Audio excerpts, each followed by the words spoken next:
বিশ্ব নবী, আমার দয়ার নবী, মায়ের নবী, তিনি হিজরত করে চলে গেলেন মদিনায়। কোথায়? মদিনায় যখন চলে গেলেন বিশ্ব নবী আমার, গিয়ে দেখলেন ইহুদিরা রোজা রাখে।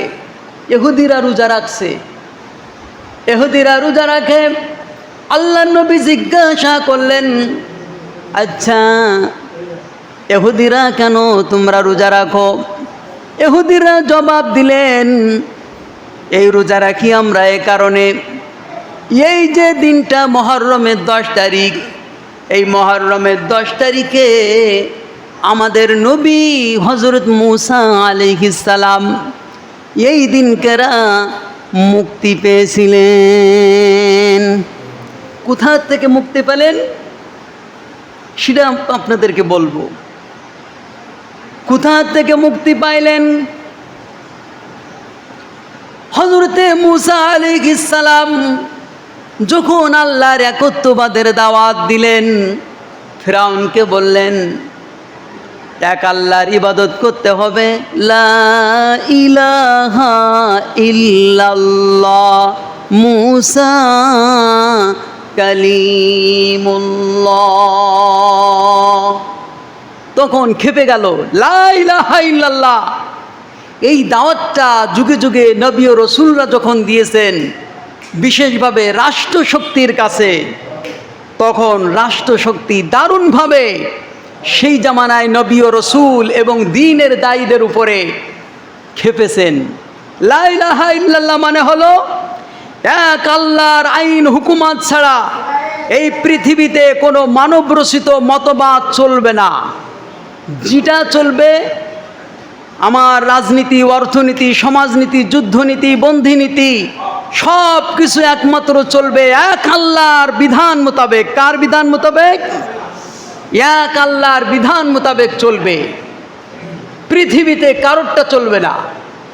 কোনো মানুষের তরিকা, কোনো মানুষের মতদর্শ, কোনো মানুষের আইন হুকুমাত, কারোর আদর্শ বাস্তবায়ন হবে না। এই দাওয়াত যখন দিলেন, ফিরআউন দেখলেন বেকায়দা, আমার শোষণ, আমার জুলুম, আমার সব কিছুই ধ্বংস হয়ে যাবে। তখন মূসা আলাইহিস সালামের উপরে দারুণ খেপা খেপলেন। বারবার করে মূসা আলাইহিস সালামের সঙ্গে সংগ্রাম হলো বিভিন্নভাবে। কোনো সময় জাদু দিয়ে, জাদুর তখন প্রভাব ছিল, জাদুকারদের ডেকে বড় ইতিহাস, সেদিকে আমার আসল উদ্দেশ্য না। মূল উদ্দেশ্য হলো আশুরা বলি, আমরা কি বলি? আশুরা। আসলে নাম তো মুহররম, আমরা আশুরা কেন বলি? আশুরা মানে হলো আশারতুন, মানে আরবিতে 10। আশারতুন মানে কি? আরবিতে 10। এখন 10টি বড় বড় ঘটনা ঘটে গিয়েছে নবী ও রসুলদের উপর দিয়ে, যে বড় বড় ঘটনার কারণে আমরা এই মাসের এই দিনকে আমরা বলে থাকি আশুরার দিন। 10 থেকে আমরা আশুরা বানিয়ে নিয়েছি, আশুরা। এখন সেই 10টি কি ঘটনা ঘটেছিল সংক্ষেপে সংক্ষেপে ইনশাআল্লাহ তাআলা আমরা বলার এবং শুনবার চেষ্টা করব। ওমা তাওফীকি ইল্লা বিল্লাহ আলাইহি তাওয়াক্কালতু ওয়া ইলাইহি উনীব। এখন মূসা আলাইহিস সালামকে নির্বিশেষ যখন কোনোভাবে জাদু মন্ত্র, বিভিন্ন তন্ত্র মন্ত্র দিয়ে গাহিল করা গেল না, তখন কি করলেন? ফিরআউন চিন্তা করলেন একে দেশান্তর করতে হবে। আল্লাহ তাআলা ওই কথাটাই কোরআনে বলেন, وَإِذْ يَمْكُرُ بِكَ الَّذِينَ كَفَرُوا لِيُثْبِتُوكَ أَوْ يَقْتُلُوكَ أَوْ يُخْرِجُوكَ وَيَمْكُرُونَ وَيَمْكُرُ اللَّهُ وَاللَّهُ خَيْرُ الْمَاكِرِينَ। আল্লাহ পাক বলেন, হে নবী, আপনার ব্যাপারে তারা ষড়যন্ত্র করবে, লিউসবিতুকা, আপনাকে বন্দি করবে। যখন বন্দি করে তারা রাখতে পারবে না জেলখানায় আপনার জনপ্রিয়তার কারণে, তখন আপনাকে আও ইয়াকতুলুকা, আপনাকে হত্যা করবে। যখন হত্যা করার পরিকল্পনা বাস্তবায়ন করতে পারবে না, আও ইউখরিজুকা, তখন আপনাকে দেশান্তর করবে, দেশ থেকে তাড়িয়ে দিবে। মুসা আলাইহিস সালামকে যখন কোনোভাবে গাহিল করা গেল না, বন্দী করা গেল না, হত্যা করা গেল না, তখন দেশ থেকে তাড়ানো বা হত্যা করার উদ্দেশ্যে ডাবল দিল মুসা আলাইহিস সালাম এবং বনী ইসরাইল নবীর অনুসারী যারা ছিল তারা বের হয়ে চলে যাওয়ার চেষ্টা করতেছে, কিন্তু বের হবে কোত্থেকে? যেদিক দিয়ে গেছেন সেদিক থেকে আমরা বলি নীল নদ। আমরা কি বলি? নীল নদ। আসলে এই নদীর প্রকৃত নাম হলো বাহারে কুলজুম। আসলে বাহারে কুলজুম, এই বাহারে কুলজুম এই নদীর নাম। আমরা নীল নদ বলে বলে আমরা একটা পরিচয় ঘটিয়ে ফেলেছি। বাহারে কুলজুমের কাছে যখন গেলেন, চতুর্দিক থেকে মনে করেন আমাদের চতুর্দিকে ভারত, আর অন্য যে দিক পার হতে যাবেন সমুদ্র, হয় সমুদ্র ঝাঁপিয়ে পড়তে হবে, নাই তাদের কাছে আপনাকে ধরা দিতে হবে, এরকম একটা কায়দা। হযরত মুসা আলাইহিস সালাম এবং তার অনুসারী ধাওয়া খেয়ে যখন বাহারে কুলজুমের কাছে চলে গেলেন, আর কোনো রাস্তা নাই, হয় ফিরাউনের হাতে, তার সৈন্য সামন্তর হাতে আত্মসমর্পণ করতে হবে, আল্লাহ দিন ছেড়ে দিতে হবে, নইলে জীবন দিতে হবে, অন্যথায় সমুদ্রে ঝাঁপিয়ে পড়তে হবে। মুসা আলাইহিস সালামকে বললেন, ইন্না লামুদরাকুন, হে নবী, আমরা তো ধরা খেয়ে গেছি, আমরা পাকড়াও হয়ে গিয়েছি। চতুর্দিক থেকে সমুদ্র, আর একদিক থেকে খোলা, সেদিক থেকে সৈন্য। আমরা যদি এখন এই দিকে যাই তাহলে আমাদের জীবন দিয়ে দিতে হয়, আর যদি এদিকে যাই তাহলে সমুদ্র ঝাঁপ দিয়ে জীবন দিতে হয়। এখন আমাদের কোনো উপায় নাই, আমাদের এখন আর কোনো কি উপায় নাই। তখন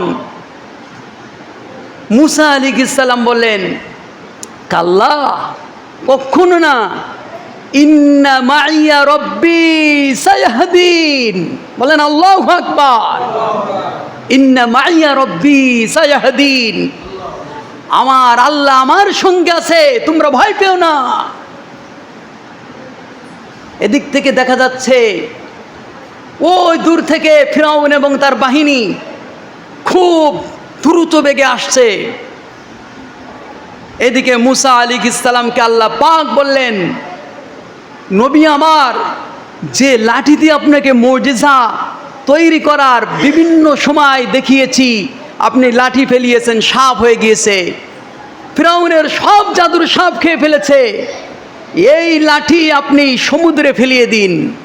মুসা আলাইহিস সালাম সমুদ্রে যখন ফেলাইলেন, 12টা গোত্রের জন্য 12টি রাস্তা হয়ে গেল। বলেন সুবহানাল্লাহ। 12টি রাস্তা হয়ে গেল, পানিগুলো বরফে জমা হয়ে গেল, পানি এদিক ওদিক যায় না। এই রাস্তা দিয়ে মুসা আলাইহিস সালাম এবং তার অনুসারীরা সব পার হয়ে গেলেন। কোথায় পার হলেন? মিশর থেকে এখন যুদ্ধ হচ্ছে কোথায় বলেন? ফিলিস্তিন। ফিলিস্তিনে পার হয়ে চলে গেলেন, মিশর ত্যাগ করে ফিলিস্তিনে চলে গেলেন তার অনুসারীদেরকে নিয়ে। এক দেশ ত্যাগ করে আর এক দেশে দেশান্তর হয়ে গেলেন। এইভাবে আল্লাহ দিন বিজয়ের জন্য দেশও ছাড়তে হয়েছে, ঘর ছাড়তে হয়েছে, জায়গা ছাড়তে হয়েছে, চাকরি ছাড়তে হয়েছে, বিভিন্ন সুবিধা বঞ্চিত হতে হয়েছে আল্লাহর জমিনে আল্লাহ দিন প্রচার করার খাতিরে, আল্লাহকে ভালোবাসার অপরাধে। হযরত মুসা আলাইহিস সালাম এবং তার দলবল যখন নিয়ে চলে গেলেন, এদিকে ফিরাউন চলে এলেন। ফিরাউন এসে দেখে কোন দিক থেকে বের হলো, কোনো দিক তো রাস্তা নাই। লক্ষ্য করে দেখে বাহারে কুলজুমের ভিতরে একটা রাস্তা না 12টি রাস্তা দেখা যায়। আহারে, জিন্দিগিতে নদীর উপরে রাস্তা দেখি নাই, আর আজকে তো দেখা যায় রাস্তা হয়ে গিয়েছে। রাগে গিড়গিড় করতেছেন, ধরব শত্রুকে, কিন্তু শত্রু তো এই রাস্তা দিয়েই পালিয়ে গিয়েছে। ফিরাউন তার সৈন্য সামন্ত নিয়ে রওনা করেছেন। ধরতেই হবে, মারতেই হবে, কাটতেই হবে, নইলে যে জায়গায় যাবে সেই জায়গায় তার দিন প্রচার করে মানুষ বিরুদ্ধে করে ফেলবে। আচ্ছা বলেন, যদি ভালো মানুষ জেলখানায় যায়, জেলখানার মানুষও নামাজি হয়। ভালো মানুষ যদি মাঠে যায়, সেই মাঠের মানুষও কিছু হিদায়াতের লাইন পায়। আর চোর যদি স্বর্গেও যায়, সেখানেও চুরির পদ্ধতি অন্য লোকরা খুঁজে পায়। এই জন্য আতর যেখানে থাকবে, আতরের গিরান সেখানে ছড়াবে, এটাই হলো স্বাভাবিক। ফিরাউন চিন্তা করলেন, আমার রাজত্ব ছেড়ে যদি চলে যায়, অন্য রাজ্যে গিয়ে মুসা মানুষকে দাওয়াত দিয়ে তার আল্লাহর পক্ষে নিয়ে আমার আল্লাহ তো শেষ করে দিতে সময় লাগবে না। এজন্য ধর মুসাকে, ধর বলে যখন রওনা দিয়েছে, মাঝখানে যখন চলে গিয়েছে, 14 কিলোমিটার পাড়ি দিয়েছেন মুসা আলাইহিস সালাম। কিন্তু ফিরাউন 14 কিলোমিটার তো দূরের কথা, নদীর মাঝখানে যখন গিয়েছেন, আল্লাহ হুকুম দিলেন কুন হাও ফায়াকুন, হয়ে যাবে। শুধু আল্লাহর বলা দরকার, কুন ইশারা করার দরকার, আর তা হয়ে যাবে ফায়াকুন। আল্লাহ তাআলা বললেন, ফিরাউনকে অনেক সুযোগ দিয়েছি, রাষ্ট্র ক্ষমতা দিয়েছি, জ্বরও দিনি, সর্দিও দিনি, কিন্তু আমি আল্লাহ ধরি না, ধরলে কিন্তু আমি আল্লাহ ছাড়ি না। একবার ধরবো, 2 বার ধরবো না। দেখবেন যখন বিড়াল যখন ইঁদুর ধরে, আপনারা দেখেছেন, বিড়াল কিন্তু একবারে মারে না। একবার কি মারে? ইঁদুরটা ধরে একটুখানি চুমা দেয়, মাথা ধরে একটু আজ মারা হয়, পিছনে একটু দেখে ইঁদুর আর যায় কিনা। যায় না। যখন যায় না, তখন লেজে একটু বিড়ালে একটু নাড়া দেয়, একটু লেজে মুখ দিয়ে আস্তে আস্তে পা দিয়ে আস্তে আস্তে নাড়া দেয়, দৌড়ই কিনা, এখনও বেঁচে আছে কিনা, এখনও তার গতি কেমন। নাড়া দিলে ইঁদুর দেখে পিছনে হয়তো আমার শত্রু আছে, ও আর এক দৌড় দিতে যায়, তখন বিড়াল আর এক লাফ দিয়ে আর এক চুবন দেয়, একবারে মারে না, একটু সুযোগ দেই। এইভাবে করে 3-4 বার করে সুযোগ দিয়ে এবার চিন্তা করে, এর বেশি যদি সুযোগ দিই তাহলে তো তার গর্তে চলে যায়, আর সুযোগ দেওয়া যাবে না, এবার ধরবো আর ছাড়বো না। আল্লাহ পাক বললেন, আমি একটু মাঝে মাঝে ছোট ছোট পরীক্ষা নিয়ে আমি রাষ্ট্র শক্তি যারা চালাই, আমার বিরুদ্ধে আচরণ করে, আমি তাদেরকেও এরকমভাবে অল্প অল্প করে সুযোগ দিই। জ্বর দিনে, সর্দি দিনে তোমরা মনে করো একচ্ছত্র ক্ষমতার মালিক হয়ে গিয়েছে, আসলে নয়। আল্লাহ প্রত্যেককে এরকম সুযোগ দেয়।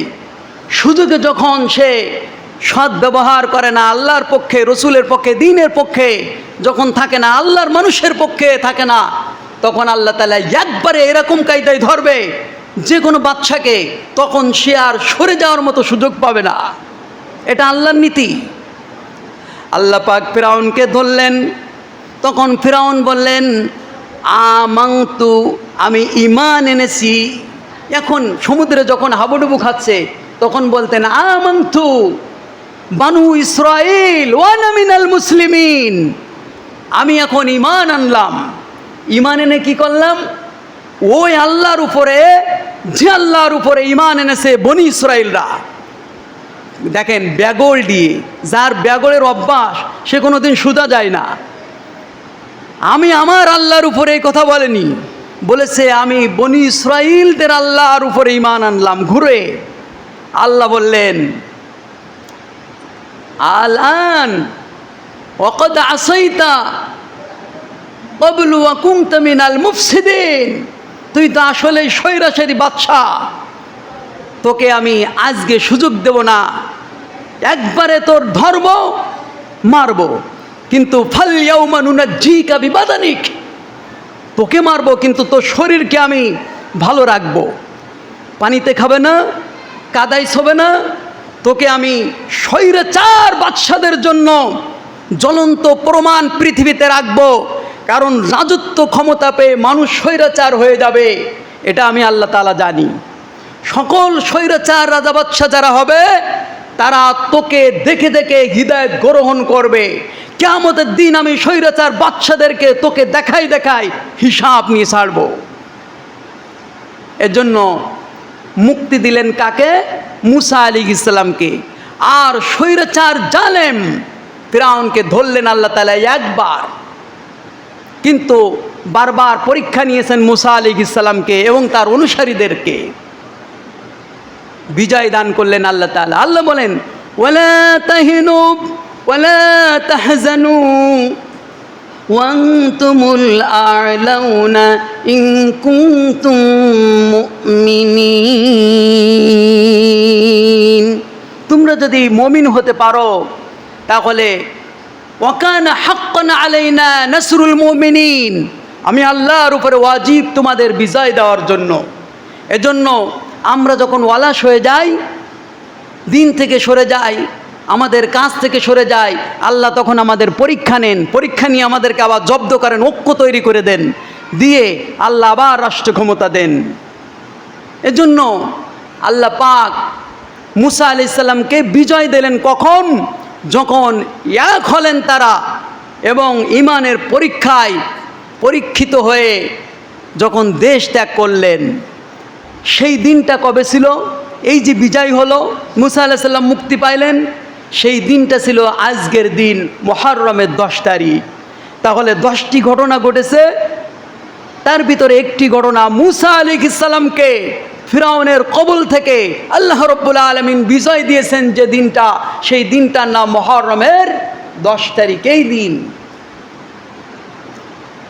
এবার রোজা রাখি কিসের জন্য? ইহুদিরা বলল, মনে আছে তো?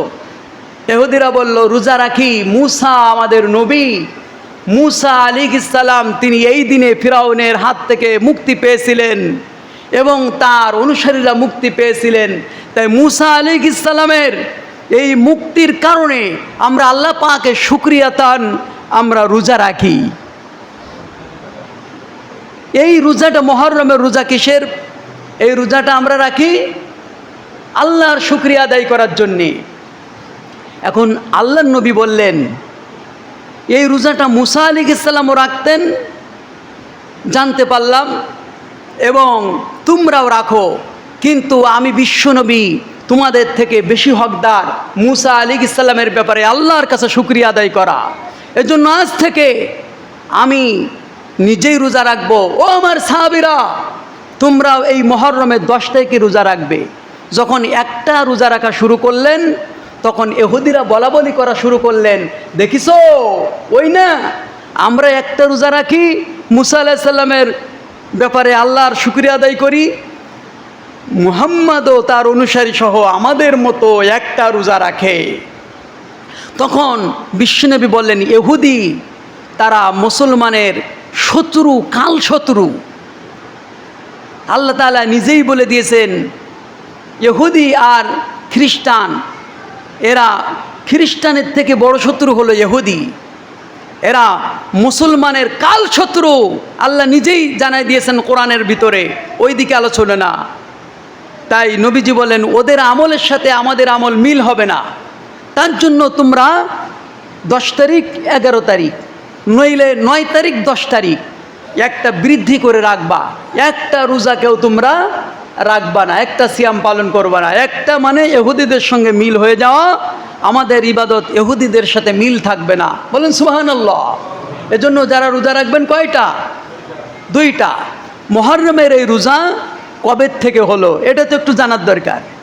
মুহররমের রোজা শুধু এই সময় না, এই মুসা আলাইহিস সালামের আগেও মুহররমের রোজা ছিল। ইব্রাহিম আলাইহিস সালাম মুহররমের রোজা রেখেছেন, নূহ আলাইহিস সালাম মুহররমের রোজা রেখেছেন।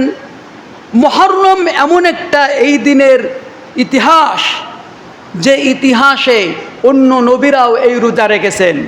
বিশ্বনবী সাল্লাল্লাহু আলাইহি সাল্লাম শুধু ওই যে মদিনায় গিয়ে এই রোজা রেখেছেন তা নয়, এই ইতিহাস জানার আগে বিশ্বনবী সাল্লাল্লাহু আলাইহি সাল্লাম মক্কায় থাকতেও এই মুহররমের দিন রোজা রেখেছেন। কিভাবে রেখেছেন? কুরাইশরা রোজা রাখতেন। কুরাইশরা রোজা রাখতেন কিসের জন্য? বিগত সময় থেকে এই রোজার প্রথা ছিল, সেইভাবেই রোজা রাখতেন।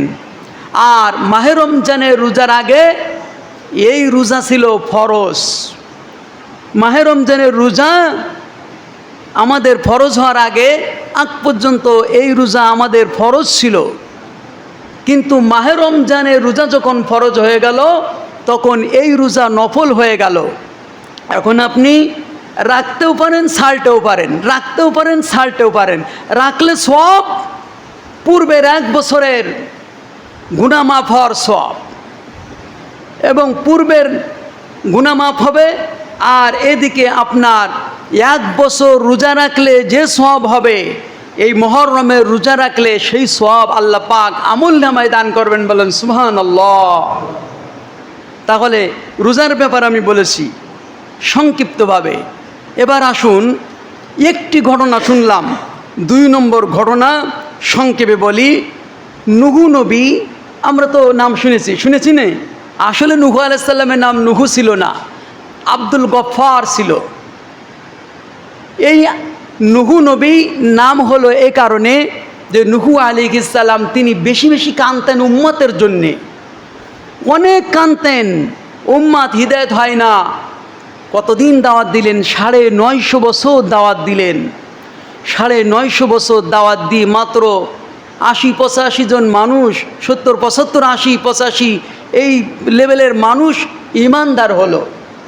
বলেন 950 বছরের ফল যদি এই হয়, আল্লাহ তাআলার কাছে কিছু আগে আবেদন করলেন। আল্লাহ তাআলা বললেন একটি গাছ লাগাও। একটি গাছ লাগালেন, 100 বছর সেই গাছটা হলো। অনেক লম্বা ইতিহাস বলার উদ্দেশ্য না। মুহররমে কি ঘটেছিল? নুহু আলাইহিস সালাম নৌকা তৈরি করলেন। কাফেররা যারা ঈমান আনে নাই তারা হাসাহাসি করতে লাগলো। ওই নৌকায় পায়খানা করলো, কিভাবে ওই নৌকার ভিতরে পড়ে শেষবেশ তারাই মাখামাখি করলো, খাওয়াখাই করলো তাদের পায়খানা। সব ইতিহাস আপনাদের জানা আছে।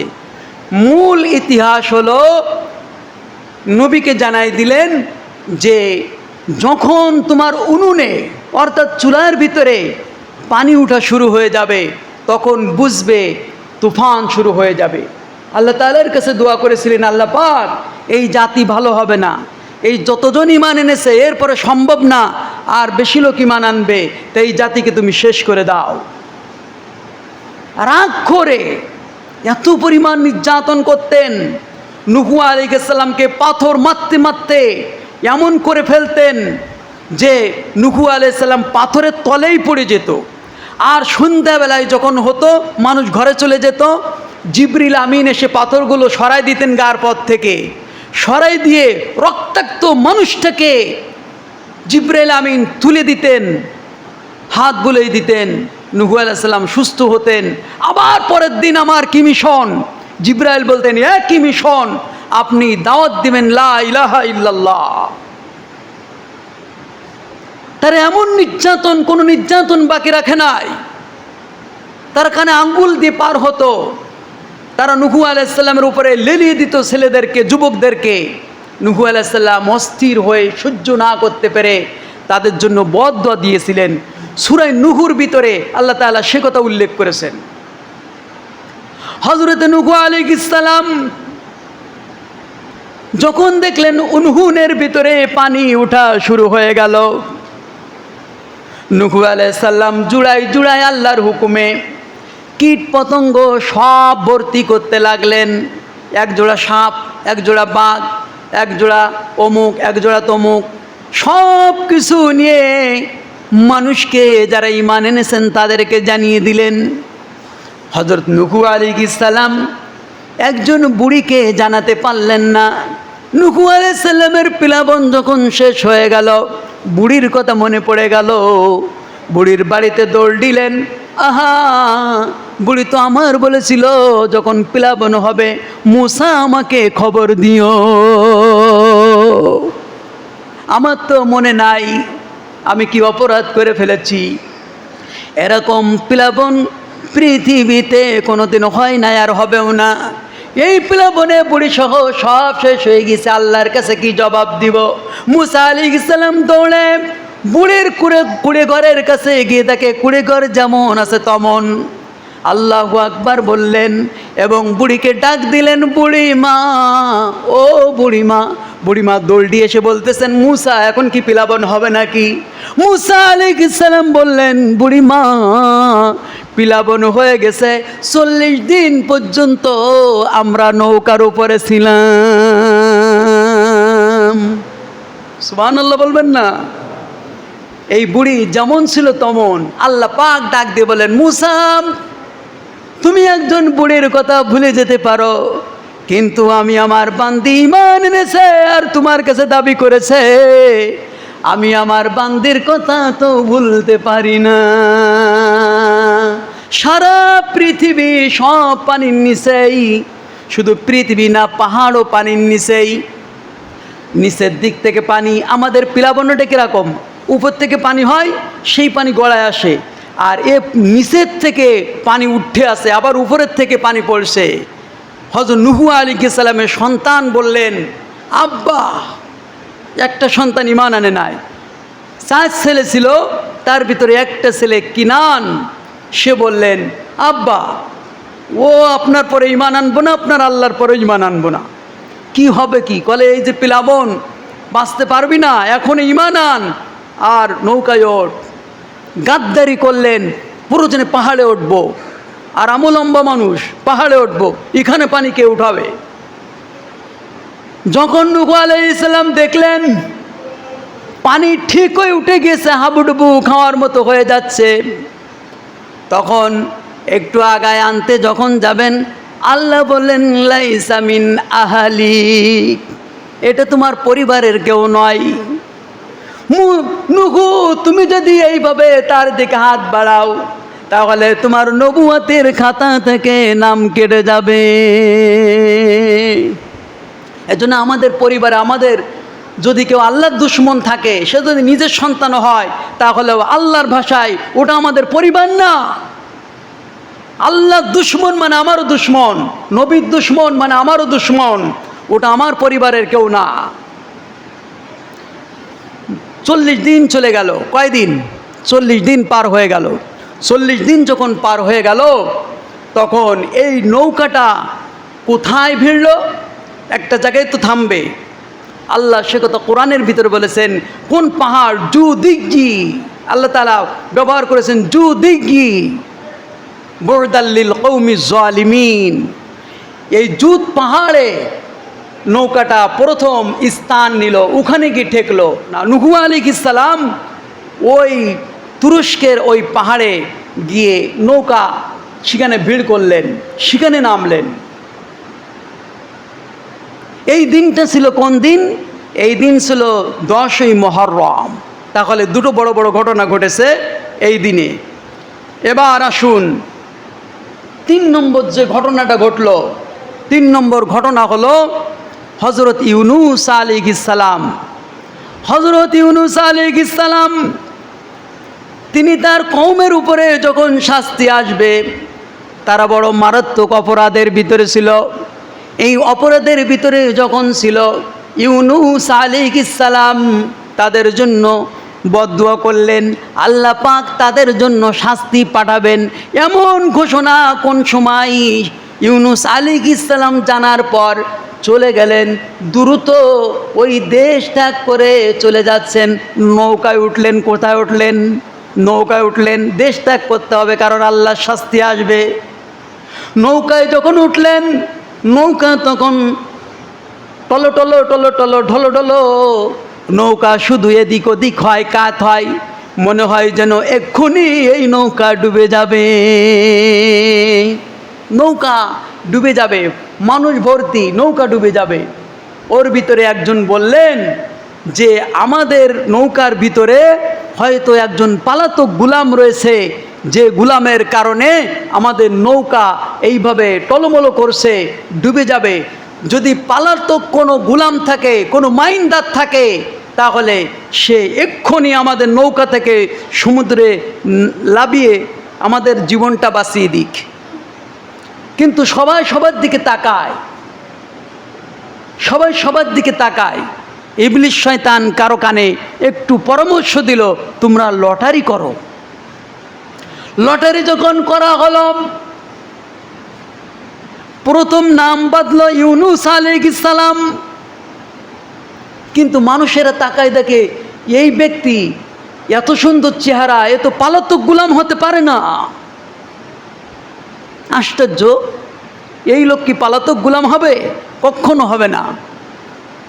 কিন্তু আসলেই দ্বিতীয়বার যখন আবার লটারি করা হলো, তখন আবার একই নাম, হযরত ইউনুসের নাম।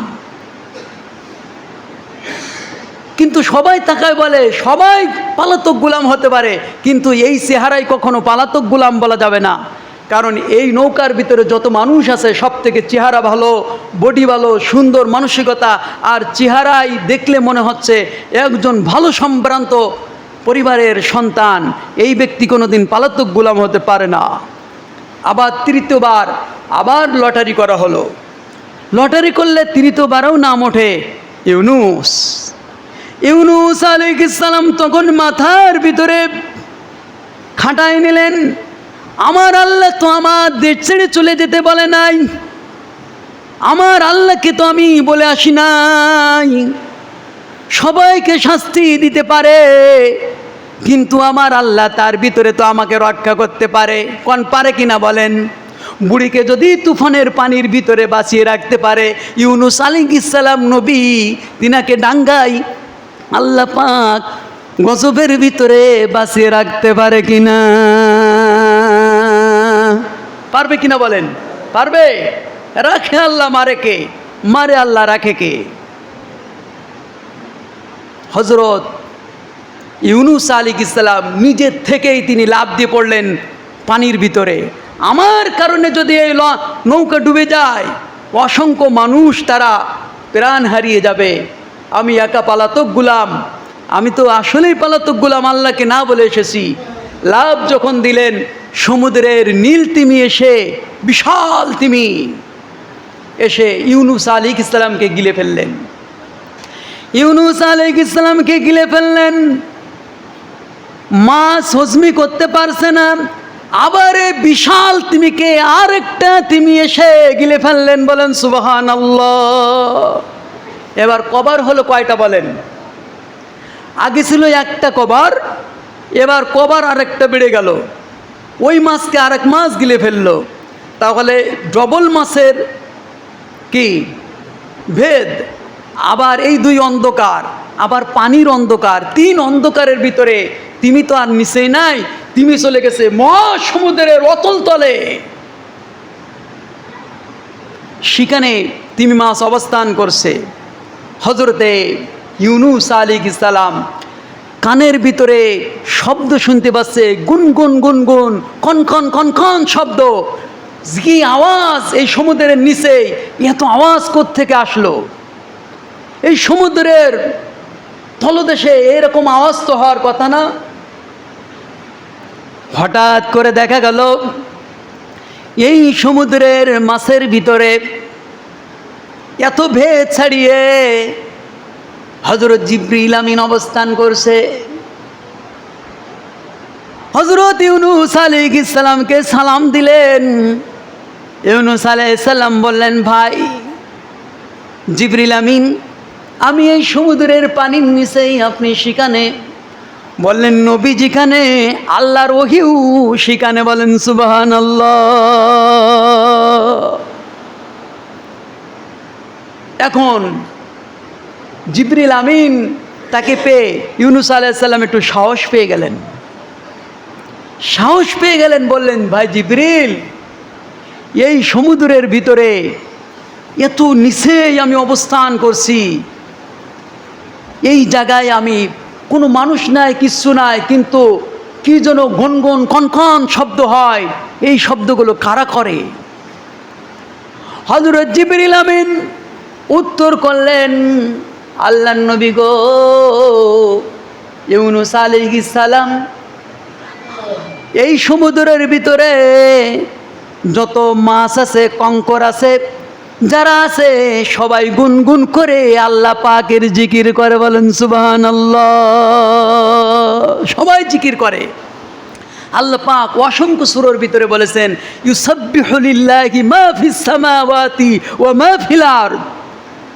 আমার জমিনে যারা আছে, আকাশে যারা আছে, সবাই আমি আল্লাহর তাসবিহ করে বলেন সুবহানাল্লাহ। আমরা পাখির আওয়াজে বলি, পাখি কিচিমিচি শব্দ করে, ওই পাখিও আল্লাহর কি করে? জিকির করে। গাছপালা আল্লাহর জিকির করে, সমুদ্রের মাছ আল্লাহর জিকির করে। যখন ইউনুস আলাইহিস সালাম শুনতে পেলেন এত সমুদ্রের তলদেশে যদি জিকির করতে পারে, তিমি মাছ কঙ্করগুলো সব কিছুতে জিকির করতে পারে, আমি কেন বসে থাকবো? আমিও আল্লাহর জিকির করি। তখন জিকির করা শুরু করে দিলেন, লা ইলাহা ইল্লা আনতা সুবহানাকা ইন্নী কুনতু মিনাজ জালিমিন। আমরা পড়ি কিনা বিপদে পড়লে? ইউনুস আলাইহিস সালাম এই জিকির তৈরি করে দিলেন যে আমার আল্লাহ পাকের জিকির করতে হবে। তখন জিকির শুরু করলেন, আল্লাহ পাককে ডাকতে লাগলেন, লা ইলাহা ইল্লা আনতা সুবহানাক। কত সুন্দর কথা, ইন্নী কুনতু মিনাজ জালিমিন, আমি জালেমদের মধ্যে অন্তর্ভুক্ত হয়ে গিয়েছি। আল্লাহর নাম স্মরণ করে এই কথা বললেন, আল্লাহ আমাকে তুমি মুক্তির ব্যবস্থা করো। আল্লাহ তাআলা তখন তার জিকিরের শেষে 40 দিন পরে উত্তর দিলেন। কি উত্তর দিলেন?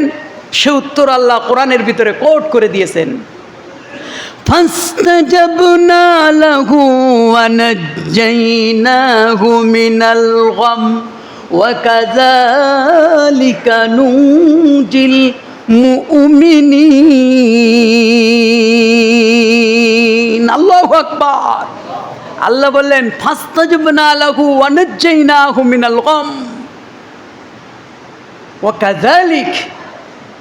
ও ইউনুস, তুমি আমাকে যখন স্মরণ করেছো, আমরা কি বলি? ফাজকুরুনি আজকুরকুম। কি খুতবায় পড়ি না? ফাজকুরুনি আজকুরকুম। বান্দা স্মরণ করে, আল্লাহ বলেন আমিও স্মরণ করি। এই জন্য ফাস্তাজাবনা লাহু, আমি অবশ্যই অবশ্যই তোমাকে মুক্তি দান করব। ওয়া কাযালিকা, যেইভাবে আমি অন্যান্য নবী আর রসুলদেরকে মুক্তি দিয়েছি, আমি তোমাকেও মুক্তি দান করব। বলেন সুবহানাল্লাহ। কাযালিক মানে ওইভাবে, যেইভাবে করা হয়েছে বিগত সময়। সুসংবাদ পেয়ে গেলেন, যেই দিনকেরা ইউনুস আলাইহিস সালাম মুক্তি পাইলেন, সেই দিনটার নাম ছিল মুহররমের 10 তারিখ। বলেন সুবহানাল্লাহ। এই দিনের গুরুত্ব তাৎপর্য আল্লাহর কাছে অনেক বেশি, এজন্য বান্দার কাছেও বেশি হতে হবে না, কম হতে হবে। এরপর 4র্থ নম্বর হলো হযরত আদম আলাইহিস সালাম।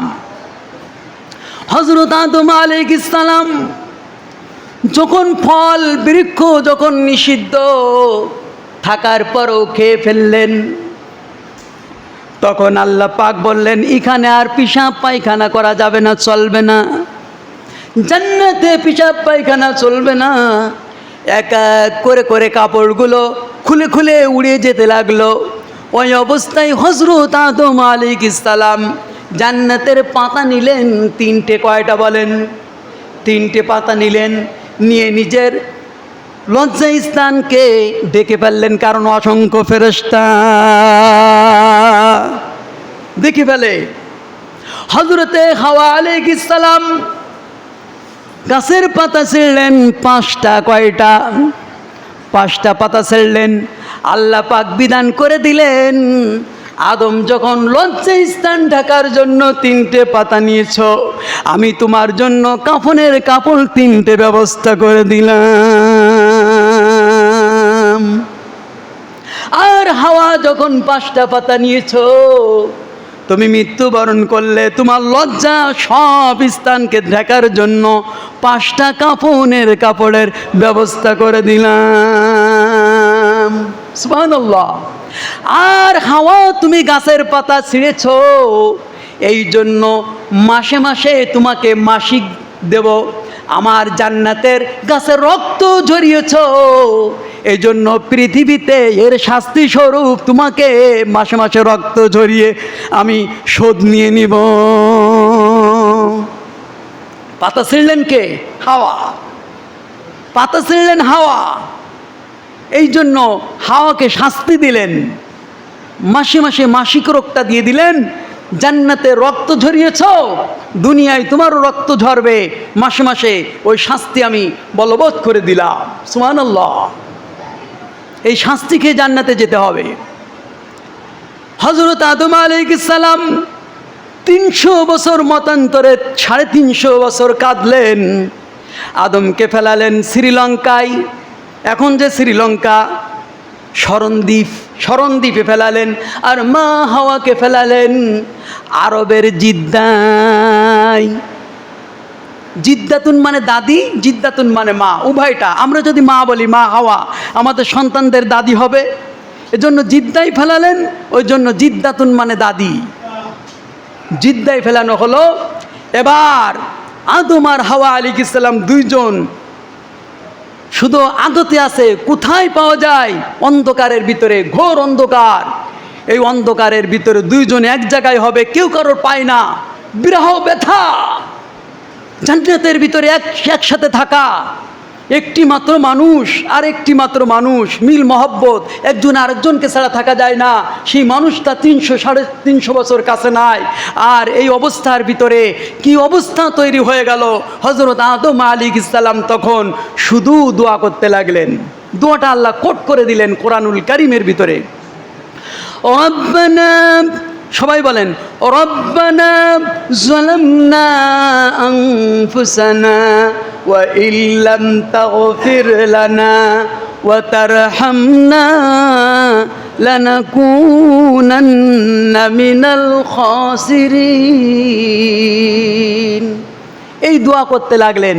রব্বানা, এ আমার রব, যালামনা, আমি জুলুম করেছি, অত্যাচার করে ফেলেছি, আনফুসানা, আমার নিজের উপরে, ওয়াইল্লাম তাগফির লানা, তুমি যদি ক্ষমা না করো, মাফ না করো, ওয়া তারহামনা, রহম না করো, লানাকুনান্না মিনাল খাসিরিন, অবশ্যই অবশ্যই আমি ক্ষতিগ্রস্তের অন্তর্ভুক্ত হব। এই দোয়াটা আমরা করব না? এই দোয়াটা আমরা করব না? খুব সুন্দর দোয়া। বলেন, রব্বানা যালামনা আনফুসানা ওয়া ইল্লাম তাগফির লানা ওয়া তারহামনা লানাকুনান্না মিনাল খাসিরিন। এই দোয়া করলেন।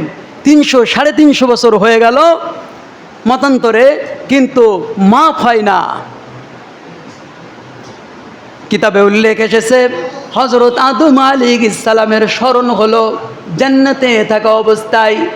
আল্লাহ পাকের আরশের পায় লেখা দেখেছি আল্লাহর নামের সঙ্গে একজনের নাম, সেই নামটি হলো লা ইলাহা ইল্লাল্লাহু মুহাম্মাদুর রাসূলুল্লাহ। হযরত আদম এই নামটি বলে ফেললেন। এই নামটি যখন বললেন আল্লাহ পাক খুশি হয়ে মাফ করে দিলেন। আর আদমকে বললেন, আদম রে, যদি আগেই এই কথা বলতিস, আমার নবীর নাম, আমার প্রিয় মানুষের নাম বলতিস, তাহলে এর অনেক আগে তোমাকে মাফ করে দিতাম। আল্লাহ পাক মাফ করলেন কোন নামের ওসিলায়? আমার নবী, আপনার নবী, এই নবীর নামের ওসিলায় মাফ করে দিলেন। তাহলে এই নবী কি ছোট না বড়? এই নবী ছোট না বড়? এই নবীর মর্যাদা কম না বেশি? তাহলে এই নবীর আনুগত্য আমাদের করা দরকার আছে কি না? এই নবীর নাম নিলেন, আদমের 300-350 বছর কান্না মাফ হয়ে গেল, ভুল মাফ হয়ে গেল। এবার দুইজন শলক হয়ে গেল, দিনমান হয়ে গেল। দুইজন দুই দিক থেকে দেখে একজনকে আর একজন। দুইজন আগিয়ে গেলেন, যেখানে সাক্ষাৎ হয়ে গেল সেই মাঠের নাম হলো আরাফাতের মাঠ। কিসের মাঠ? এখন হাজিরা যারা যায়, নাম শুনেছেন আরাফাতের মাঠ? আরাফা মানে হলো সাক্ষাৎ, আরাফাতুন মানে হলো আরবিতে নাম সাক্ষাৎ, সাক্ষাতের আরবি হলো আরাফা। এই আরাফা অর্থাৎ সাক্ষাতের মাঠ। এই হাজিরা সবাই গিয়ে ওই মাঠে অবস্থান করতে হয়, আরাফাতের মাঠে। সাক্ষাতের মাঠে আদম আর হাওয়া যেখানে সাক্ষাৎ ঘটিয়েছে, সেখানে আমাদের একটু সাক্ষাৎ করতে হয়। বলেন সুবহানাল্লাহ। তাহলে এই যে দিনে মুক্তি পাইলেন, এই দিনটা ছিল কোন দিন? মুহররমের 10 তারিখ। সুবহানাল্লাহ। এবার 4টে গেল, সংক্ষেপে 5 নম্বর আসি। হযরত ইউসুফ আলাইহিস সালাম তার ভাইরা কূপের ভিতরে ফেলালো। কি জানা আছে তো? এই কূপের ভিতরে যখন ফেলালেন, আমার আল্লাহ পাক যখন জিবরিল আমিনকে পাঠালেন, জিবরিল আমিন বললেন, আল্লাহ পাক সে তো উলাঙ্গ, এমনি এমনি ফেলায়নি, তার কাপড়ও খুলে নিয়েছে। কত দুষ্টুর দুষ্টু তারা! ফেলাইছে তাও কাপড় খুলে নিয়েছে, উলঙ্গ করেছে। এই ইউসুফ আলাইহিস সালাম কূপের ভিতরে উলঙ্গ। আল্লাহ জান্নাত থেকে কি পোশাক নেব? জিবরিল আমিনকে আল্লাহ পাক বললেন, না, পোশাক নেওয়া লাগবে না। তার আব্বাজান তার বাজুর ভিতরে একটা মাদুলের মতো ছোট্ট করে একটা কবজ রেখে দিয়েছে। ওই কবজের ভিতরে রয়েছে জামা পাজামা। কোথার থেকে আসলো? ইব্রাহিম নবী যখন আগুনের ভিতরে ফেলে দিল উলঙ্গ করে, আল্লাহ পাক জান্নাত থেকে পোশাক পাঠিয়ে দিয়েছিলেন। ওই জামার পায়জামা, ওই জামার পায়জামা ইব্রাহিমের সন্তান দিয়েছিলেন ইয়াকুব নবীকে। বলেন সুবহানাল্লাহ। ধারাবাহিকভাবে আসলেন কার কাছে? ইয়াকুব নবীর কাছে। আর ইয়াকুব নবী আগামী নবী হবে ইউসুফ। তাই জেনে শুনে ইউসুফের কবজের ভিতরে ওই জামা আর পাজামা জান্নাতের পোশাক রেখে দিলেন। এত ছোট, আমরা শুনেছি মুসলিম শাড়ি নাকি ওই মেজের কাঠির ভিতরে যতটুকু কাঠি রাখে ওই খোপের ভিতরে রাখা যেত মুসলিম শাড়ি। তাহলে আল্লাহ জান্নাতের পোশাক ছোট্ট একটা কবজের ভিতরে রাখা যাবে না? কি হয়েছে? এই কাপড় বের করলেন আর পরালেন, টান দিলেন, যত টানে তত বড় হয়, যত টানে তত বড় হয়। এই কাপড় জিবরিল আমিন পরালেন এবং ওখান থেকে কূপ থেকে জিবরিল আমিন তার বসার ব্যবস্থা করে দিলেন, পানিতে যাতে না থাকে। এবং সওদাগররা যখন আসলেন তখন কূপ থেকে মুক্তি পেয়ে গেলেন। সেই দিনটা ছিল মুহররমের 10 তারিখ। তাহলে 5টা সংক্ষেপে বললাম। এবার আসুন 6 নম্বর। এবার 6 নম্বরে আমরা আসি। এই দিনে আরেকটা ঘটনা ঘটেছে, যে ঘটনাটা আরও আশ্চর্যজনক। একজন নবী বাপ ছাড়া জন্মগ্রহণ করেছেন। একজন নবী বাপ ছাড়া জন্মগ্রহণ করেছেন। সেই নবীর নাম কি বলেন?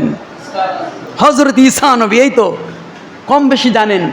হযরত ঈসা আলাইহিস সালাম অনেক লম্বা ঘটনা। মারইয়ামের পেটে যখন আসলেন, কিভাবে আসলেন আপনারা ওয়াজের ভিতরে শুনেছেন। মারইয়ামের পেট থেকে যখন জন্মগ্রহণ করলেন, মারইয়াম লজ্জিত হয়ে যাচ্ছেন, সমাজের কাছে কি গিয়ে বলবেন। তখন আল্লাহ তাআলা জানাই দিলেন, সে বলবে আমি রোজাদার, ইশারা করবে রোজাদার। আর তখনকার রোজা ছিল, রোজা রাখলে তার সঙ্গে আর কেউ কথা বলতে পারবে না। রোজা রাখলে তার সঙ্গে কেউ বকাবকি আলাপ আলোচনা তেমন একটা বেশি করতে পারবে না। আর সন্তানের দিকে সেজন্য ইশারা করে দেয়, যা জিজ্ঞাসা করা তা যেন সন্তানের কাছে করে। সন্তানের কাছে ছোট্ট মানুষ কয়েকজন মাত্র কথা বলেছেন, তার ভিতরে একজন হযরতে ঈসা আলাইহিস সালাম। তার দিকে ইশারা করলেন। মানুষেরা তার কাছে জিজ্ঞাসা করলেন, তুমি কে? তখন বললেন, আলা আব্দুল্লাহ, ইন্নী আব্দুল্লাহ, আমি হলাম আল্লাহর একজন বান্দা এবং ভবিষ্যৎ নবী। বলেন সুবহানাল্লাহ। এই যে বাপ ছাড়া সন্তান হলেন ঈসা আলাইহিস সালাম, যেদিন দুনিয়া আসলেন এবং জনগণের হাত থেকে মুক্তি পাইলেন, সেই দিনটা ছিল মুহররমের 10 তারিখ। বলেন সুবহানাল্লাহ। সংক্ষেপে বলছি, সময় যত কম আমরা তত সংক্ষেপে আসব। এই মুহররমের 10 তারিখে আসলেন বাপ ছাড়া ঈসা আলাইহিস সালাম। অবাক লাগছে আপনাদের কাছে, বাপ ছাড়া কীভাবে সন্তান হয়? আমি বলেছি না, কোন ফায়াকুন, হও হয়ে যাও। আল্লাহর আদেশ কি? কুন, হও, ফায়াকুন, সঙ্গে সঙ্গে হয়ে যায়। তাই হলো, আল্লাহর হুকুম ছিল, অর্ডার ছিল, সেইভাবে হলো। এ তো বাপ আছে, বাপ নাই, মা আছে, কিন্তু আল্লাহ তাআলা বাপ ছাড়া মা ছাড়া একজনকে সৃষ্টি করলেন, বাপও নাই মাও নাই। এটা আরও বেশি আশ্চর্যজনক না? কাকে সৃষ্টি করলেন বলেন? হযরত আদম আলাইহিস সালামকে। তাহলে বাপ আর মা ছাড়া যিনি সৃষ্টি করতে পারেন, তিনি শুধু মা দিয়ে সৃষ্টি করতে পারবেন না, তার কাছে অসাধ্যের কিছু নাই। আলাইসাল্লাহু বিকাফিন আবদা, আল্লাহ তাআলা সব কিছুর উপরে ক্ষমতা রাখেন, বলেন সুবহানাল্লাহ।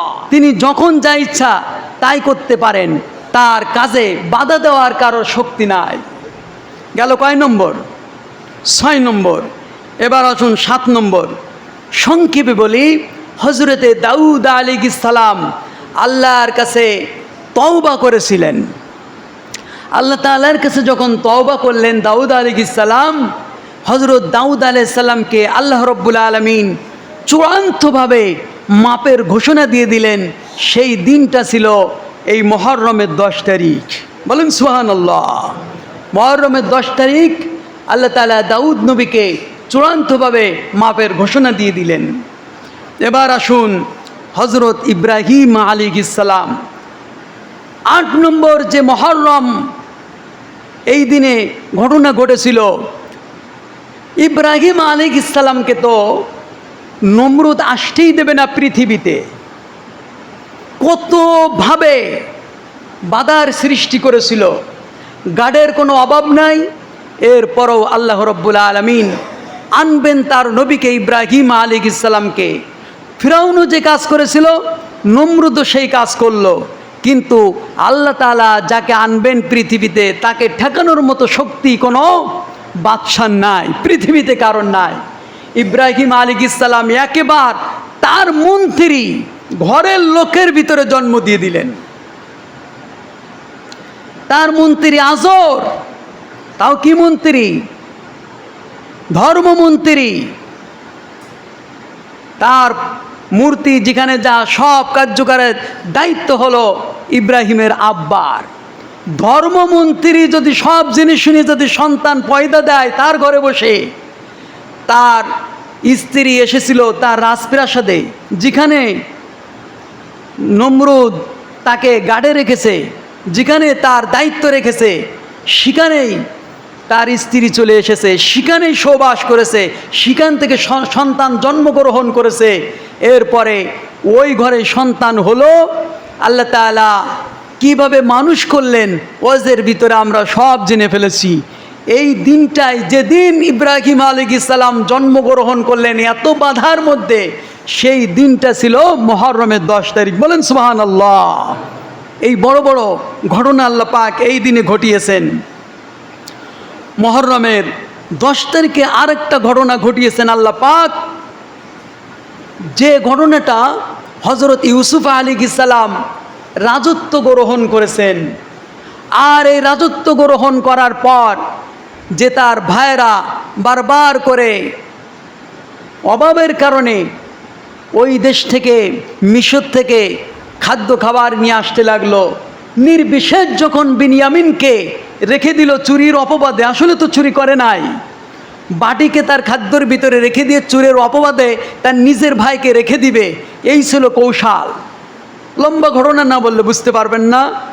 রেখে দেওয়ার পর জামা দিয়েছিলেন, ইউসুফের নিজের জামা দিয়েছিলেন, গায়ের জামা, আর বলেছিল তোমরা যদি নবীর সন্তান হও তাহলে তোমাদের বাবা অস্থির হয়ে যাবে, আগে ইউসুফকে হারিয়েছ, সেই বেদনায় তোমার আব্বা কাতর, অন্ধ হয়ে গেছে, তাহলে যাও এই যে জামাটা, এই জামাটা নিয়ে তোমাদের আব্বার মুখের কাছে, চোখের কাছে, নাকের কাছে তুলে ধরবে, অবশ্যই সে তোমাদের এই জামা পাওয়ার পরে সান্ত্বনা পাবে, তোমাদের উপরে ক্ষিপ্ত হবে না। এর আগে বিনিয়ামিনকে না নিয়ে যখন পৌঁছালো, তখন আব্বাকে বিভিন্ন কায়দায় বুঝায়, তোমার সন্তান চুরি করেছে, এ করেছে, তা করেছে, সাতপাঁচ করেছে। বললো ইউসুফকে তো এইভাবেই তোমরা অপবাদ দিয়ে তোমরা এইভাবে আমাকে গাহিল করেছো, আবার আমার সন্তান বিনিয়ামিন, তার একটা ভাই ছিল, তাকেও এইভাবে তোমরা ষড়যন্ত্র করেছো।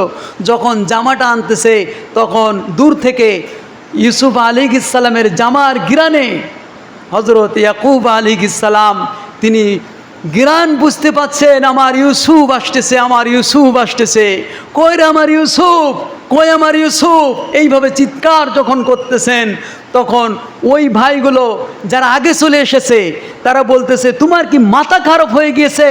30 বছর পার হয়ে গিয়েছে, এখনো ইউসুফ ইউসুফ করো। ইউসুফ তো দুনিয়ার থেকে একেবারে শেষ হয়ে গিয়েছে, বাঘের পেটে চলে গিয়েছে, সেই ইউসুফ কিভাবে আজ আসবে? তুমি বলো ইউসুফ আসতেছে, ইউসুফ কোত্থেকে আসবে?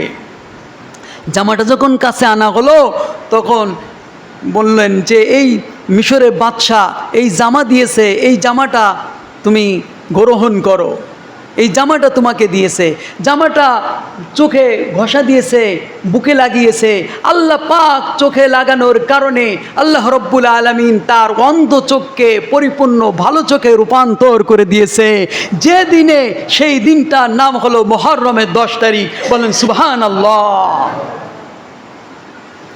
এবার শেষ যে মুহররমের 10 তারিখে চূড়ান্ত আরেকটা ঘোষণা আল্লাহ পাক নিজেই দিলেন, সেটা হলো বিশ্বনবী মুহাম্মদুর রাসূলুল্লাহ সাল্লাল্লাহু আলাইহি ওয়াসাল্লাম, আমার নবীর আগের গুনাহ মাপ, পরের গুনাহ মাপ, নবীজির কোনো গুনাহ নাই। বিশ্বনবী সাল্লাল্লাহু আলাইহি ওয়াসাল্লাম গুনাহ থেকে মুক্ত। এই নবী গুনাহ থেকে মুক্ত হওয়ার পরও আল্লাহ রব্বুল আলামিন মুহররমের 10 তারিখে ঘোষণা দিলেন, ও নবী, বিশ্বনবী আমার বন্ধু, শুনে রাখুন, আপনার আগের গুনাহ মাপ, পিছনের গুনাহ মাপ, পিছন সামনের সব গুনাহ মাফ হওয়ার পরেও আমি আল্লাহ চূড়ান্তভাবে ঘোষণা দিয়ে দিলাম, আপনি মাসুম, নিষ্পাপ, আপনার সব গুনাহ আমি মাফ করে দিলাম। বলেন সুবহানাল্লাহ। এই 10টি বড় বড় ঘটনা তো ঘটলো, আর একটা ঘটনা না বলে নয়। সেই ঘটনাটা হলো কারবালার ঘটনা। এই কারবালার ঘটনাটা আমরা জানি মুহররমের ফজিলাত হিসেবে, কিন্তু মুহররমের ফজিলাতের জন্য কারবালার ঘটনা চূড়ান্ত না। নবীদের এই ঘটনাগুলো চূড়ান্ত। এই মুহররমের 10 তারিখের ফজিলাতের কারণ হলো এই 10টি ঘটনা ঘটার কারণে আমরা বলি আশুরা। আশুরা মানে কি? আশুরা মানে 10, আর এই 10-এর কারণে 10টি ঘটনা ঘটার কারণে আমরা এই দিনকে বলি আশুরা। আসলে মুহররমের কারণে আশুরা নাম না। মুহররমের দিন চূড়ান্ত একটা মর্মান্তিক ঘটনা ঘটেছে, যা ইমাম হুসাইনের ব্যাপারে ঘটানো হয়েছে। এই ঘটনাটা মর্মান্তিক ঘটনা। এই ঘটনাটা আমরা স্মরণ করি, স্মরণ করা যাবে না তা নয়, বরং স্মরণ করা যাবে। কিন্তু মুহররমের 10 তারিখের মূল কাহিনী হলো এই 10টি ঘটনা। বলেন সুবহানাল্লাহ। আল্লাহ তাআলা আমাদেরকে এই 10ই মুহররমে বেশি বেশি রোজা রাখার এবং এই 10ই মুহররমের গুরুত্ব তাৎপর্য দেওয়ার তৌফিক দান করুন। বলেন আমিন। সর্বশেষে আপনাদের কাছে আমি আবদার করব, যেটা সেই আবদারটা হলো, আমি যে শুরুতে যে কথাগুলো বলছিলাম যে দুনিয়ার থেকে আমরা চির বিদায় নেব, চলে যাব, শেষ কথা। এবার উপসংহার, আমরা কি চলে যাব কিনা বলেন? চলে যাব না? সবাইকে চলে যেতে হবে? সবাইকে যেতে হবে না কেউ বেঁচে থাকবেন বলেন? আমরা কি 100 বছর পরে এখানে যারা আছি কেউ আমরা বেঁচে থাকব? আমাদের যখন চলে যেতেই হবে, আমাদের যাওয়াটা যেন সুন্দর হয়। আমাদের যাওয়াটা কি হয়? যাওয়াটা যেন সুন্দর হয়। কেমন যাওয়া হয় আমি আপনাদের বিরক্ত করব না, মাত্র 5 মিনিটের ভিতরে বলি। যাওয়াটা যেন এমন হয়, কেমন হবে? কবি বলেন, কবি বলতেছেন, এমন জীবন করিও না গঠন, মরিলে কাঁদিবে তুমি, হাসিবে ভুবন। তার মানে জিন্দেগি আল্লাহর হুকুম বাদ দিয়ে যদি চালাও, তাহলে মানুষের নির্যাতন করবা, মানুষের সঙ্গে খারাপ আচরণ করবা, মানুষের অধিকার নষ্ট করে দিবা, মানুষের হক নষ্ট করবা, আল্লাহর হকও তুমি নষ্ট করবা। এইগুলো যখন করবা, তুমি দুনিয়ার থেকে মরে যাবা, তোমাকে জাহান্নামের চিত্র দেখানো হবে। বলেন ঠিক না? যখন মানুষ পাপী হবে তখন আল্লাহ জাহান্নামের চিত্রগুলো দেখাবে শাস্তি দেওয়ার কারণে, মরণের সময়ও শাস্তি দিবে, এই চিত্র দেখাবে। এই জন্য কবি বলেছেন, এমন জীবন করিও না গঠন, মরিলে কাঁদিবে তুমি। মানে জাহান্নামের চিত্র দেখতে দেখতে কাঁদতে কাঁদতে তুমি মরবে। আর হাসিবে ভুবন, ভুবনের সবাই হাসবে, না না ভালো হয়েছে, এই হারামজাদাটা আরও 50 বছর আগে যদি চলে যেত, এলাকাটা শান্ত থাকতো, মানুষরা বাঁচত, মানুষের অধিকার ফিরে পেত। এই কথা যেন কেউ না বলে, এমন জীবন তুমি গঠন করিও না। মানুষ লক্ষ মানুষ হবে তোমার জানা যায়, তোমাকে আল্লাহ মাফ করবে না যদি মানুষের অধিকার, মানুষের সাথে খারাপ ব্যবহার, মানুষের হক নষ্ট করো। মানুষ তোমাকে এইটুক যদি শব্দ ব্যবহার করে বসে, তোমার জন্য দোয়া হাত তুলে করলে দোয়া কবুল হবে না, ওইটুকুই তোমার জন্য বদদোয়া যথেষ্ট, তোমার জাহান্নামের জন্য অতটুক যথেষ্ট। মানুষ সি করবে অন্তর থেকে, ওইটাই যথেষ্ট। এই জন্য কবি বললেন, এমন জীবন করিও গঠন, মরিলে হাসিবে তুমি, কাঁদিবে ভুবন। দেখেন, একটা মানুষের কথা না বললে নয়, একটা মানুষের কথা যদিও আপনারা খারাপ মনে করেন, আমি খারাপ মনে করি না। ইদানিং বর্তমান প্রেক্ষাপটে আমরা দেখেছি পৃথিবীতে বহু মানুষ মরে গেছে, আল্লামা দেলোয়ার হোসেন সাইদিও মরেছে। মানুষ যেই অপবাদ দিক না কেন, আল্লাহর কাছে ওই অপবাদ খাটবে না, আল্লাহর কাছে ওই অপবাদ না। আল্লাহ জানেন কে কেমন, আর যে যেমন ভালো হয় আল্লাহ তার মহব্বত ছাড়া পৃথিবীতে মাখলুকের মধ্যেও ঢেলে দেয়, ফেরেশতাদের ভিতরেও ঢেলে দেয়। বলেন সুবহানাল্লাহ। আল্লাহ তাআলা একটা মানুষ যখন ভালো হয় তখন প্রথম আসমানে ফেরেশতার কাছে আলাপ করেন, প্রথম আসমানে ফেরেশতারা দ্বিতীয় আসমানের ফেরেশতার কাছে আলাপ করেন, দ্বিতীয় আসমানে ফেরেশতারা তৃতীয় আসমানের ফেরেশতা, এইভাবে চতুর্থ, পঞ্চম, ষষ্ঠ, সপ্তম, এইভাবে নিচের দিকে সব আসমানের ফেরেশতাদের কাছে আলাপ করেন। এবার ওই আসমানের ফেরেশতারা জমিনের ফেরেশতাদের কাছে আলাপ করেন, জমিনের ফেরেশতারা কীট পতঙ্গের ভিতরে তার ভালোত্ব ছড়াই দেন, তার মহব্বত তৈরি করে দেন। এবার মাখলুকের ভিতরে, বান্দা বান্দির ভিতরে তার মহব্বত ঢেলে যায়। অন্তরে মহব্বত আর বন্দুকের মহব্বত এক নয়। আল্লামা দেলোয়ার হোসেন সাইদি সাহেব যখন মৃত্যুবরণ করলেন, ওয়াল্লাহি আল্লাহর কসম করে বলছি, আমার পরিবারে অসংখ্য লোক মারা গেছে, আমার পিতাও মারা গেছে, কিন্তু আল্লাহ যে কি একটা মহব্বত ঢেলে দিয়েছে, সে আমার আত্মীয় না, কোনো সম্পর্ক নাই, কি মহব্বত দিয়ে দিলেন জানি না, দিনের খাতিরে কি মহব্বত দিলেন জানি না। 3 দিন পর্যন্ত কাঁদতেছি, শুধু কাঁদতেছি, কোনো কাজে, খাওয়া দাওয়া, উঠা বসায় কিচ্ছু ভালো লাগছে না। আমি আরও শত মানুষের কাছে জিজ্ঞাসা করলাম, ভাই এই লোকটা মারা যাওয়ার পরে আপনার কেমন হলো? বলে 7 দিন পর্যন্ত কিছু খেয়ে শান্তি পাইনি, পরিবারের সাথে উঠা বসা করে শান্তি পাইনি, কেউ বলে 5 দিন পর্যন্ত। এরকম আমি অসংখ্য মানুষের কাছে জিজ্ঞাসা করে আমি এই কথাটাই পেয়েছি। এবং মানুষ কেঁদেছে, লাখো লাখো মানুষ কেঁদেছে। জানা যায় বাধাবিঘ্ন হওয়ার পরেও এই মানুষটা, জানা যায় যত মানুষ উপস্থিত হয়েছে, বাংলাদেশের ইতিহাসে এত মানুষ উপস্থিত কোনো জানাজায় হয়নি। কারণ কি, আল্লাহ পাক এই বান্দাকে চূড়ান্ত ভালোবাসেন। সব থেকে পৃথিবীর ভিতরে বর্তমান এই মানুষকে হয়তো আল্লাহ তাআলা সব থেকে বেশি ভালোবেসেছিলেন। আর সারা বিশ্বের ভিতরে কোরআনের তাফসির, তার তাফসিরের উপরে কোনো তাফসির মানুষের কাছে গ্রহণযোগ্য হয়নি। তার তাফসির শুনে যে কোনো মানুষ যে কোনো দেশে বসে বসে শুনেছে, তা শুনেছে। আর এই মানুষটার জন্য পৃথিবীর এত জায়গায় জানাজা হয়নি যত জায়গায় এই মানুষটার জন্য 80টি দেশে, অমুসলিম দেশে, অসংখ্য মুসলমান দেশের থেকে অসংখ্য অমুসলিম দেশেও এইভাবে 80টি দেশে গায়েবানা জানাজা হয়েছে। কত ভালোবাসে। তা আপনি ভালো হবেন, আমি ভালো হব, মানুষকে এলান করা লাগবে না, মাইকিং করা লাগবে না। আমি দেখেছি আমার মনিরামপুরে অনেক মাইকিং করে জানা যায়, মানুষ উপস্থিত করা যায় না। আর একটা মানুষের মাইকিং হয়নি, কিন্তু ওই মানুষের চুপড়া যে একটা বাড়ি আছে মুখের, এই বাড়িতে মানুষের অন্তরে অন্তরে গিয়ে জানা যায় মানুষ মাঠে জায়গা দেওয়া যায়নি। এই মহব্বতটা তৈরি করে দেন একমাত্র আল্লাহ পাক। এই জন্য বিশ্বনবীর কাছে জিজ্ঞাসা করা হলো, ইয়া রাসূলুল্লাহ, সব আমি যে ভালো এটা কি করে আমি বুঝবো? নবীজি বললেন, তোমার প্রতিবেশী যদি তোমাকে ভালো বলে তাহলে তুমি ভালো। তোমার প্রতিবেশী যদি তোমার আচার আচরণে ব্যবহারে যদি ভালো বলে তাহলে তুমি ভালো। এই জন্য বান্দার হক, আল্লাহর হক আদায় করার পাশাপাশি বান্দার হক আদায় করতে হবে কিনা বলেন?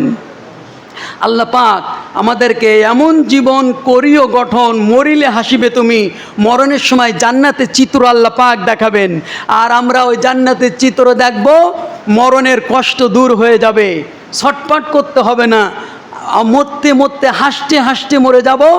আর ভুবন চোখের পানি ফেলাবে আর বলবে, আল্লাহ এই মানুষটা আরো 100 বছর হায়াত দিলে না কেন?